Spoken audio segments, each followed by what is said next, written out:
Hello everyone, today we will be recapping an action, romance, comedy movie titled Mr. and Mrs. Smith. Sit back, enjoy, and take care. In the beginning, John and Jane Smith are sitting with a marriage counselor, admitting their relationship is so dull and lifeless that they can't even remember how long they've been married. Maybe 5 or 6 years.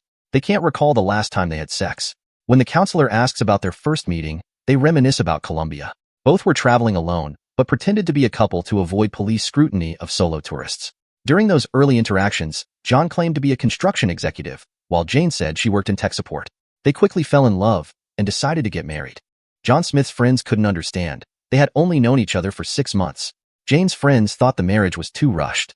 Jane believed John was a contractor, and John thought Jane was a computer engineer, both unaware of each other's true professions. Their friends predicted the marriage would last 6 months at most, but before they knew it, 5 or 6 years had passed. A package was thrown at John's doorstep. They had enjoyed a happy life, but now it felt dull and lacked the passion of their early years. They argued over trivial matters. Every morning at 7 o'clock, they left the house together, and even the path by their door could ignite a conflict. Every evening, Jane would come home first and cook a table full of dishes. John would reverse the car into the garage and then put on his wedding ring. John and Jane Smith seemed very loving, but tensions simmered beneath the surface. John would show off his ball skills while taking out the trash in the rain. When John wasn't around, Jane moved as if she could leap across rooftops. At night, they would each read the newspaper in bed, talking less and less, both hiding their own secrets. One evening, John reminded Jane they were invited to the neighbors for dinner. Jane assured him she wouldn't be late. She had something to attend to as well. Jane got out of the car at a hotel, while John headed to a bar. Jane was escorted by bodyguards to a luxurious room. Meanwhile, John entered a casino inside the bar, joining a poker game that was 1 player short. The other players tried to send him away, flashing a gun. But John showed his money and insisted on playing. In the hotel, Jane visited Marco Racin, undressing her trench coat and letting down her seductive hair. At the casino, John was losing happily when the intended player arrived, revealing John's true identity as the top assassin for an assassin company. Jane, in the same room with a tied-up but ecstatic Marco Racin, was also an assassin, working for a rival company. Dressed in her black trench coat, Jane made her escape just as she was about to be discovered, her backpack hanging from a metal lampstand. She jumped out of the building, landed next to a taxi, fixed her hair, and headed home, looking so good. They attended the neighbor's party, where the men talked business and the women discussed their husbands. One woman mentioned her husband's promotion and asked Jane to help take care of the children, but Jane seemed not quite cut out for it. After that, John Smith went to the garage and opened a hidden basement that served as his secret base. Here, surrounded by weapons and cash, he packed a box for a mission. Meanwhile, Jane Smith sprang into action. The kitchen was full of hidden mechanisms. Her dishwasher was actually her secret arsenal, stocked with pistols and daggers. John's office held another secret. 2 screens rose, revealing his new mission. He was to eliminate Benjamin Dance, who was being transferred to a federal prison across the border. Jane's work environment was more upscale, with subordinates at her command. Her target was also Benjamin Dance. The plan was secret, and there was only one chance to strike. As Benjamin Dance was being escorted, Jane was ready in her shooting position. Suddenly, a man appeared in the deserted wasteland. Using her binoculars, she saw the man bump into her infrared gear. Fearing disruption, she checked again and recognized the man's pose. It looked like someone she knew well. As the target neared, John shouldered a bazooka. Jane raised her rifle, ready to act. But then, an unexpected explosion disrupted both teams' plans. Jane decided to flee on a motorcycle, while John found only the remains of a computer in the cabin. Both missions failed, and they returned to their respective companies to report. Tracking the computer's dealer led John to Jane's workplace. The recipient was his wife, leaving John puzzled. Jane Smith sat in her office, looking at her mission. The party pooper looked so familiar. The stance, the confident smile. "Oh my God," she whispered. "It's my husband." After that, John Smith put on his wedding ring and quietly came back home, shocked that his wife of 6 years was an assassin. Jane was realizing the same thing. Her husband was her rival. That night, John eyed the wine Jane poured for him, his mind racing. He pretended to sip it, but secretly got rid of it. If they were really working for rival companies, this could only end one way. Jane went to the kitchen, and John felt nervous, watching her pick up a dinner knife. She turned and smiled, handing it to him. John stood up, taking the knife, only to see Jane pull out another one from her pocket. The tension was high until they both put their knives down. As they ate, they talked about work. Jane said someone was stealing their clients, only to find out it was John. John picked up the wine bottle and poured Jane a full glass. She raised it to her lips but paused, sensing something was wrong. In that moment, they realized the tricky balance they had to keep. juggling marriage and their secret jobs, never fully trusting but unable to let go. The red wine spilled onto the carpet, a crimson stain spreading. Both John and Jane grabbed towels, but their true intentions were far from cleaning up. John, claiming to fetch a towel, picked up a handgun instead. Meanwhile, Jane had already sped away in her car. Though assassins on opposing sides, they had been married for 6 years and were in love. If they had to kill each other, it wouldn't be easy. In his anxiety, John accidentally fired a bullet, hitting Jane's windshield. Now, there was no chance to explain. Jane drove straight at him, trying to clear things up, but it was too late for words. John jumped into the car. Jane leaped out. John sought refuge with a friend who always mistrusted women. Jane turned to a colleague who advised her not to hesitate in their deadly game. That night, they were both in agony. John lay awake in his friend's bed, tormented by the situation. The next morning, Jane, with her team, searched their house. Mixed emotions moved within her as a colleague tore up her doll and looked at her wedding photos before driving away. John didn't go straight home. Instead, he called over a neighbor, unaware that he would now serve as his shield. John went to his garage and into his hidden basement, only to find all his guns, ammunition, and money gone. The showdown with his wife, Jane, had officially begun. Jane Smith had her team dig into John's background, but John had already arrived at her company's building. "Be careful," she warned him. As they spoke, alarms sounded. Intruders were on the rooftop, forcing Jane and her team to start their escape plan. They blew up documents, deleted hard drives, and equipped their escape gear, then shattered windows and zip-lined down to the building opposite. John approached through a secret passage, determined to catch up. John reached Jane's secret office, but she had already escaped to the rooftop opposite. He had a clear shot, but chose not to take it. Instead, he quickly traced her next likely hideout, a real estate company. John entered the building and took the elevator, which suddenly malfunctioned. He realized it was a trap set by Jane. Suspended 70 floors high, John spoke into the elevator's intercom. "You have no idea what I'm capable of," Jane replied, offering him a chance to leave or face the bomb she had rigged. As they spoke, one of Jane's team members pressed the detonator. The elevator exploded and plummeted, turning the surveillance feed to static. It hit the ground with a violent crash. Jane, thinking her husband of 6 years was dead, rushed out of the office. But John had anticipated this move. He had disabled the surveillance on the exploding elevator and hidden in a different one. Safe and alive, he felt a chill in his heart, realizing how close he had come to death and how deep the conflict with his wife had become. After the incident, Jane wasn't having an easy time either. She went to the restaurant where John had proposed to her, tears streaming down her face.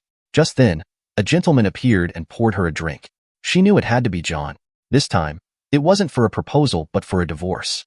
They began to speak honestly, each sticking to their own side, unable to change the situation.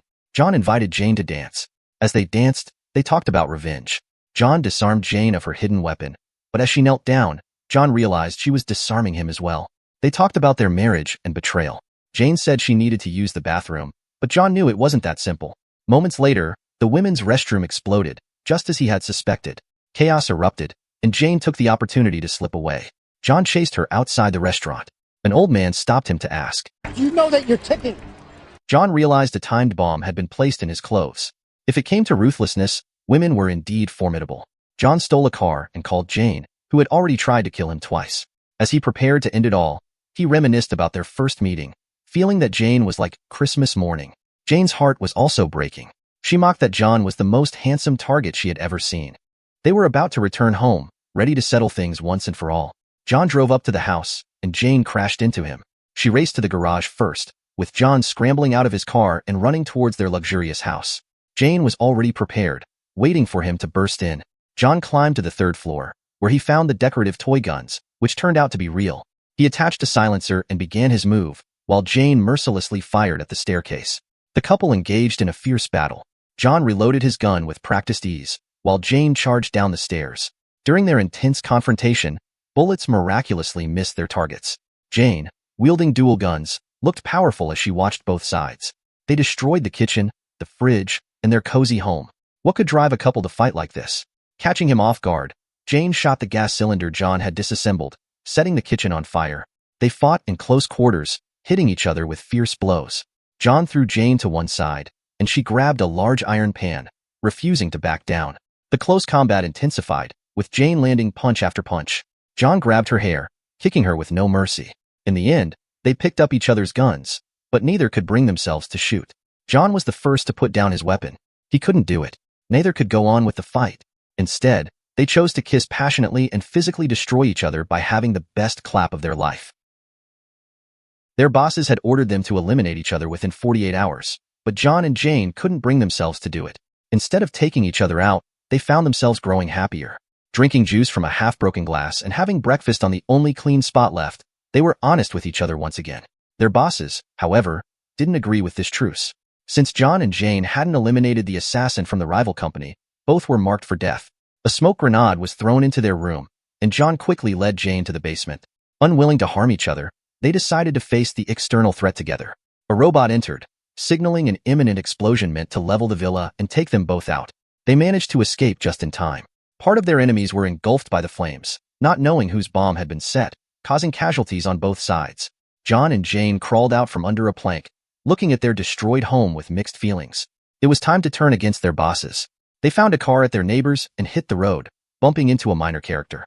John took his gun and magazine, with 3 cars closely following. Jane moved to the back seat to open the trunk, and they decided to switch roles due to the excessive shaking, making things more harmonious. The enemy's car had bulletproof glass. John mentioned he had been married once before, prompting Jane to slam on the brakes, something she couldn't forgive. John climbed out of the sunroof, picked up a golf club, pulled the pin from his grenade, and urged Jane to speed up, taking care of the car just like that. Another assassin underestimated them, wanting a duel with John but ending up going in one door and out another. Jane revealed that her parents had died when she was 5, and the parents at their wedding were actors she had hired. 2 more cars continued to follow closely. Jane swerved, causing the van to drift and turn around. She then took up her handgun and eliminated the 2 enemy vehicles. John had underestimated her. After the calm, they continued talking. John had actually invited his real parents to the wedding. They met with John's friend, who thought John had taken out Jane. Seeing the couple so affectionate, the friend suggested they split up and run since both assassin companies were after them. Separating might give them a chance to survive, albeit a slim one. Guys, I urge you to subscribe so that we can continue creating more amazing movie recaps together. Jane called her friend. They decided to start with the last target assigned to both of them, Benjamin Danz, now under high alert. Joining forces, John continued through the pipes, with Jane directing from the outside. After taking out the guards, they easily abducted Benjamin. They rented a room to interrogate him, wanting to know why both their companies wanted him dead. But when it came to interrogation, John seemed a bit lacking, while Jane was blunt and violent.